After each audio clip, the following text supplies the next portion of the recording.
आज की बात अब हर शाम सोमवार से शुक्रवार 8:30 बजे से। अभी आपको यहाँ संजय राउत जी जितने काम, कंपोज, कॉन्फिडेंट दिखाई दे रहे थे, प्रेस कॉन्फ्रेंस में ऐसा बिल्कुल भी नहीं था। प्रेस कॉन्फ्रेंस में तो वो इतना उखड़ गए कि वो गाली देने लगे। अपने ही सांसदों को उन्होंने भरी प्रेस कॉन्फ्रेंस में गाली दे डाली और उसके बाद ये भी कहा वहां बैठे मीडिया के लोगों से कि इसको काटना मत, इसको एडिट मत करना, पूरा सुनाना। मतलब मैं गाली दे रहा हूं और सबको पता लगे कि मैंने गाली दी है। हालांकि वो एक अभी भी दावा तो ये कर रहे हैं कि लोग हमारे साथ हैं, जो अपने साथ होता है उसको कोई गाली देता है। तो संजय राउत जी ने तो वही गेम सारा ओपन कर दिया गाली देकर के कि बात खत्म हो चुकी है, वो लोग जा चुके, जिनके घाव पैर एक बार घर के बाहर निकल गए वो लौट के नहीं आ रहा है, ये उन्होंने कन्फर्म कर दिया था। आप सुनिए। उद्धव ठाकरेंनी आमच्यावरती सातत्यानं भावासारखं प्रेम केलं, हे लोक कोण जात आहेत हे नाही, डोंट कट, हे कट मत करणार। उद्धव ठाकरेंनी आमच्यावरती सातत्यानं भावासारखं प्रेम केलं, हे लोक कोण जात आहेत हे नाही, डोंट कट, हे कट मत करणार।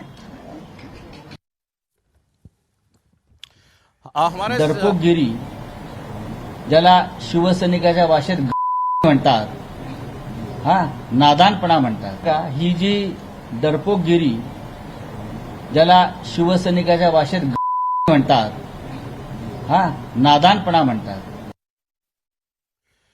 अब एक बार जरा आप अपने सहयोगी सचिन चौधरी के पास चलें। सचिन ने कल ही आपको एक खबर दी थी और हमने इस प्रोग्राम में आपने सुना भी था कि ये काम लगभग तय है और वो 24 घंटे के अंदर अंदर ही वो काम पूरा भी होता हुआ दिखाई दे रहा है। अब कोई शक की गुंजाइश तो इसमें सचिन नहीं है, अब जब दोनों लोग जाके मिल लिए, गाली गलौज भी हो गई कि भाई ये सांसद चले गए।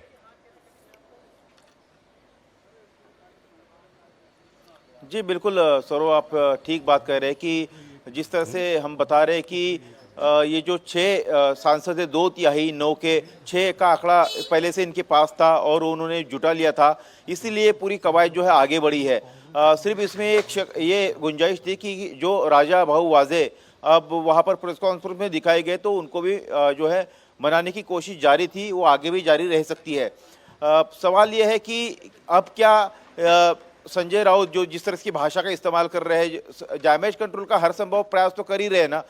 देखिए इसके पहले भी जब ये पहली बार खबर आई, मैं इसको थोड़ा सा इसका सीक्वेंस बता दूं आपको, तो जब पहली बार खबर आई थी कि सांसद ऑपरेशन टाइगर चलाने वाले हैं और सांसद टूटने वाले हैं, तब ये सभी 9 सांसद जो है दिल्ली में इन्होंने क्लब में प्रेस कॉन्फ्रेंस की थी और हाथ उठाकर सबने एकजुट होने का दावा किया था और बाकायदा मीडिया को सामने आए थे।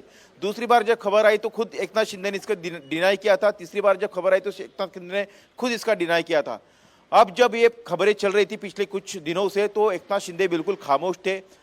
उद्धव ठाकरे ने डैमेज कंट्रोल करने की कोशिश की, उनको पता चल गया था कि ये सांसद जो है हमसे फूट रहे हैं, लेकिन उनके मीटिंग में भी सिर्फ 4 सांसद आए थे और उसमें से भी 2 संपर्क में होने का दावा शिवसेना कर रही है और उसमें से एक दिखाई भी दे रहा है कि संजय दीना पाटिल उनका अभी तक कहीं आता पता नहीं है। हो सकता तो वाजे के साथ वो भी ऐसा यहाँ पर आ सकते थे, लेकिन वो नहीं आए। अब कल की मीटिंग का वो हवाला दे रहे हैं कि एक तरफ संजय राउत गाली गलौज कर रहे हैं, 50 करोड़ लेने का, 15 करोड़ एडवांस लेने का आरोप लगा रहे हैं, दूसरी तरफ धमकी दे रहे हैं कि इनको बख्शेंगे नहीं, लोग जो है इनको छोड़ा नहीं जाएगा, हर बार ये बर्दाश्त नहीं करेंगे, कानूनी लड़ाई की भी बात वो कर रहे हैं। दूसरी तरफ उनके 2 जो सांसद है अरविंद सावंत, और वो कह रहे हैं कि नहीं हमारा तो अभी भी विश्वास है, और वो लेटर देते हैं ओम बिरला को, इसके अलावा व्हिप निकालते हैं। ये नौबत जो आ रही है अब तक, तो ये साफ साफ संदेशा है कि 2 दिन से संजय राउत, अनिल देसाई मुंबई से दिल्ली आए हुए हैं, तो कहीं ना कहीं ये फूट हो चुकी है, ये उनको भी पता है। अब ये डैमेज कंट्रोल कितना कर पाते हैं इसकी हर संभव कोशिश कर रही है,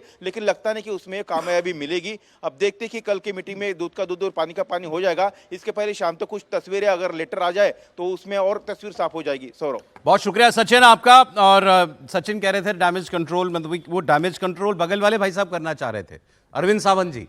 वो कह रहे थे कि ना अभी भी हमारी उम्मीद बाकी है। संजय राउत जी ने तो गाली दे के सब खत्म ही कर दिया। अब ये उन्होंने क्या नहीं बता दिया। रात को चार्टर्ड फ्लाइट पकड़ी, फ्लाइट पकड़ने से पहले थैला पकड़ा, ये भी बोला उन्होंने। फ्लाइट पकड़ने से पहले बोला मनी वेयर, कम हियर, पैसा दो, पहले पैसा लिया, फिर फ्लाइट में बैठे, और सुबह आपने गाली दे के चैप्टर क्लोज कर दिया। अब मेरा सवाल मात्र इतना, 2 सवाल। ये एकनाथ शिंदे की पार्टी ज्वाइन करेंगे या ये अलग गुट की मान्यता मांगने जा रहे हैं, क्योंकि टीएमसी वालों ने वो काम नहीं किया था, और ये काम कब होगा? ये आज कल में होने वाली बात है या अभी इसमें 1-2 दिन लग जाएंगे? थोड़ा सवाल में सुधार करेंगे? हाँ बताइए। कि कोई त्रिपुरा जैसी कोई पार्टी ढूंढेंगे हाँ वही बात है। सीधा सीधा गणित है, वो शिवसेना ज्वाइन करेंगे। देखिए एकनाथ शिंदे ने इसके ऊपर इतनी मेहनत करी है, एकनाथ शिंदे के घर पर बैठक हो रही है, सारा एकनाथ शिंदे ऑपरेशन टाइगर चला रहे हैं। और बंगाल से तुलना इसलिए नहीं कर सकते कि उनके पास अभी पार्टी नहीं है, पार्टी तो आना चाहिए था ना। एकनाथ शिंदे के पास तो शिवसेना पार्टी है, इनको 2/3 लेकर सीधे कहना है कि हम शिवसेना में ही हैं और शिवसेना में हम चले जाएंगे यहाँ से। अब सबसे बड़ा मामला भी जो फंसा हुआ है मुझे लगता है वो अभी दक्षिण मध्य ये जो ईशान मुंबई के संजय दीना पाटिल उनको लेकर फंसा हुआ है, वो अभी इसमें शामिल शायद नहीं ऐसा कहा जा रहा है, क्योंकि 3 सांसद तो इनके पास ऑलरेडी है ही। जो दक्षिण मध्य से है, दक्षिण मुंबई के जो सांसद है अरविंद सावंत है, दक्षिण मध्य मुंबई से अनिल देसाई है और नासिक के राजाभाऊ वाजे, ये 3 सांसद है। संजय दीना पाटिल का यह कहना है कि भाई ईशान मुंबई पे मैंने भारतीय जनता पार्टी के जो मिहिर कोचिटा उनको चुनाव हराकर मैं जीता हूं, वहां से वह सीट भारतीय जनता पार्टी की है। मैं अगर एकनाथ शिंदे के साथ आता हूं तो वो सीट तो भारतीय जनता पार्टी की है। 2029 में वहां से भारतीय जनता पार्टी अपना उम्मीदवार खड़ा करेगी, तो मैं अगर आपके पास आता हूं तो इसकी क्या गारंटी कि मुझे वहां से 2029 का संजय दीना पाटिल जो ईशान मुंबई से जीते हैं, वहां से मनोज कोटक का टिकट काटकर मिहिर कोचिटा को दिया गया था और मिहिर कोचिटा को संजय दीना पाटिल ने चुनाव वहां पर हराया। अब वो ये कह रहे हैं कि अगर मैं आपकी पार्टी में आता हूं तो इससे क्या गारंटी है कि मुझे टिकट दिया जाएगा, क्योंकि वो सीट तो भारतीय जनता पार्टी की है। तो टूटने वाले कितने पक्के हुए? 5 हुए, 5 तो पक्के हो गए। संजय दीना पाटिल का भी पक्का नहीं है, न वो इधर के संपर्क में न भी उधर के संपर्क में। उनको जब ये कंफर्मेशन मिल जाएगा कि भारतीय जनता पार्टी आपको टिकट देगी या देवेंद्र फडणवीस कंफर्म कर देंगे कि हाँ आपको टिकट दिया जाएगा, तो मुझे लगता है वो भी टूट जाएंगे।